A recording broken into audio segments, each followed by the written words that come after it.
Doutora, muito bom tê-la aqui conosco, agradecer a disponibilidade de bater esse papo com a gente. E eu queria começar perguntando justamente sobre isso. Quais são os requisitos legais para se ter direito a benefício por incapacidade temporária do INSS para esses casos, né? De depressão, transtornos mentais, como que a pessoa deve proceder e quais são os requisitos legais para isso? Bom dia, muito bom tê-la aqui conosco, tá bom? Bom dia, Fernando. Um prazer enorme participar aí do programa de vocês e também poder cooperar com esse tema tão importante. Bom, primeiramente, a pessoa precisa ser segurada da Previdência Social, né? Estar com suas contribuições em dia, ter cumprido uma carência mínima de 12 contribuições mensais, estar incapacitado para o trabalho por mais de 15 dias e comprovado isso por meio de perícia médica.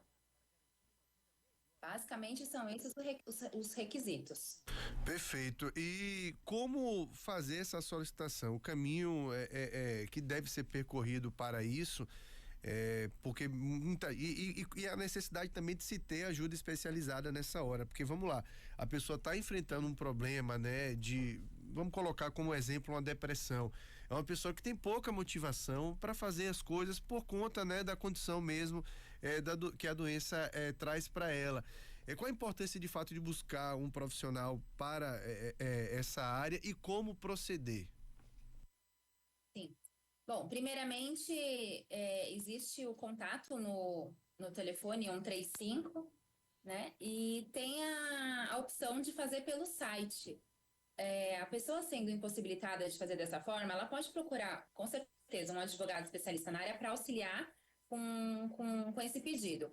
Sendo feito de forma administrativa, para solicitar uma renovação do benefício, tem que ser 15 dias antes do benefício estar sendo cessado. Então, assim, são alguns requisitos que devem ser cumpridos que o advogado especialista vai ter ali a análise minuciosa dele, com documentação, atualização de cadastro. Então, um advogado vai ajudar na forma administrativa primeiramente. Sendo negado, a gente entra com meio judicial.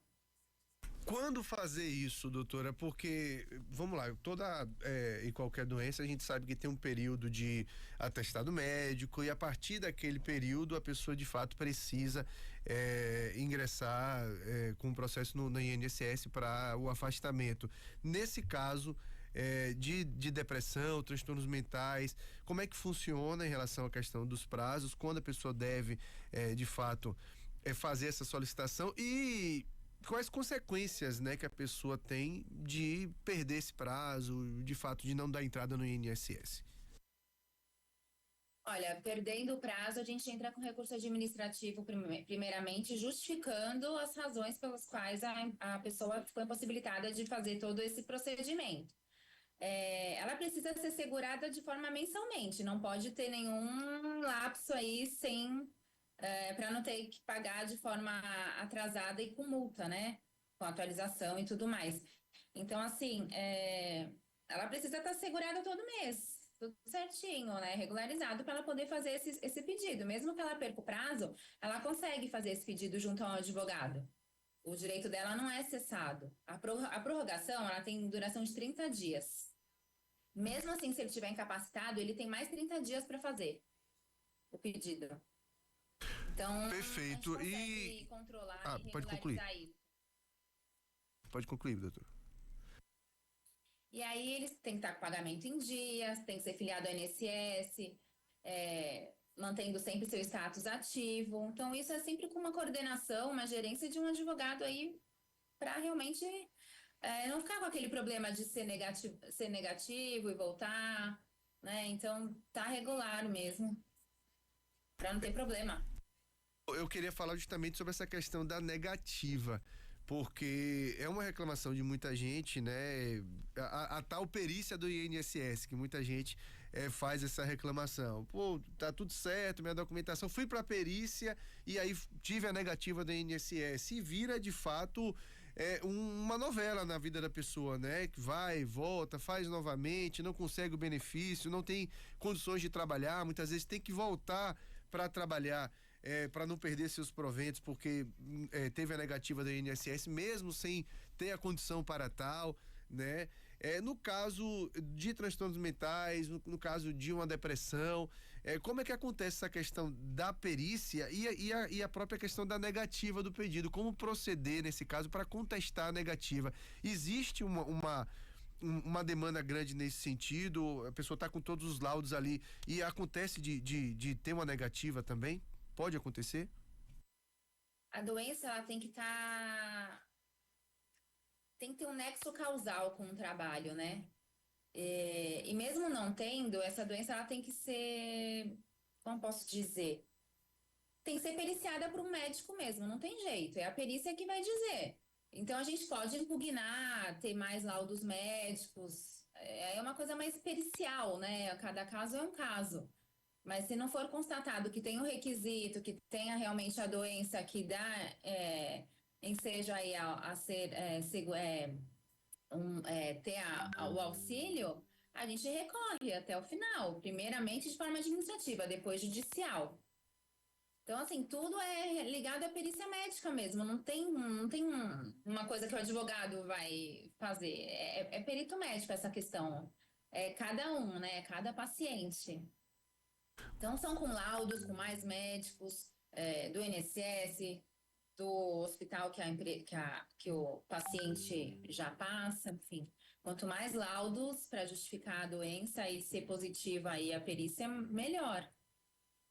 E a renovação desse benefício também, doutora, porque, vamos lá, quando a gente fala de transtornos mentais, depressão, eu quero pegar esse ponto de depressão, até porque a gente começou o programa hoje, né? A gente sempre faz uma homenagem a um artista no começo do programa, a gente fez uma homenagem ao padre Fábio de Mello, que está enfrentando, né?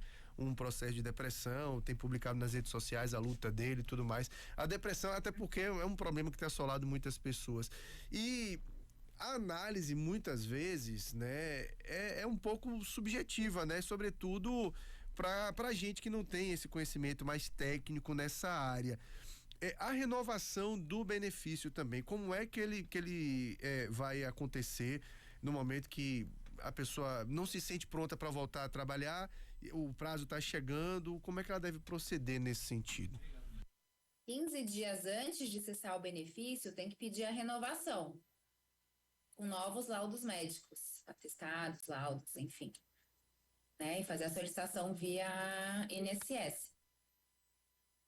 O caminho é sempre o caminho médico, né, doutora? Por mais que exista Sim, a perícia do INSS, ela tem que chegar já com documentos comprobatórios médicos, né? Laudos médicos. isso, que atestem que ela ainda não tenha alta, por exemplo, para que se renove esse benefício. 15 dias antes de cessar o benefício, já tem que pedir a renovação. Perfeito, perfeito. Bom, é importante a gente falar sobre isso. Eu quero agradecer, doutora, esse papo.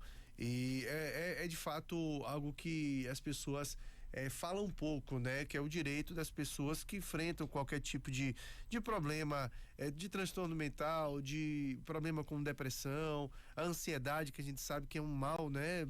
Que tem atingido cada vez mais pessoas. E quero agradecer muito, viu, doutor? Foi um papo esclarecedor, importante, para que as pessoas saibam de fato quais são os seus direitos nessas situações. Muito obrigado, tá? Muito obrigada, Fernando. Foi um prazer. Bom dia. Conversamos então com a doutora Marcele Chalati. Ela é advogada, né, especializada nessa área, pós-graduada em Direito Empresarial e Direito do Trabalho, processo pela EPD, e é membro, né, atuante de várias comissões da OAB São Paulo. A gente bateu esse papo sobre os direitos da pessoa, né, que enfrenta qualquer tipo de depressão e transtornos mentais, junto ao INSS, né, como deve proceder. Gilson Barbosa. Obrigado, Fernando. São 7h33.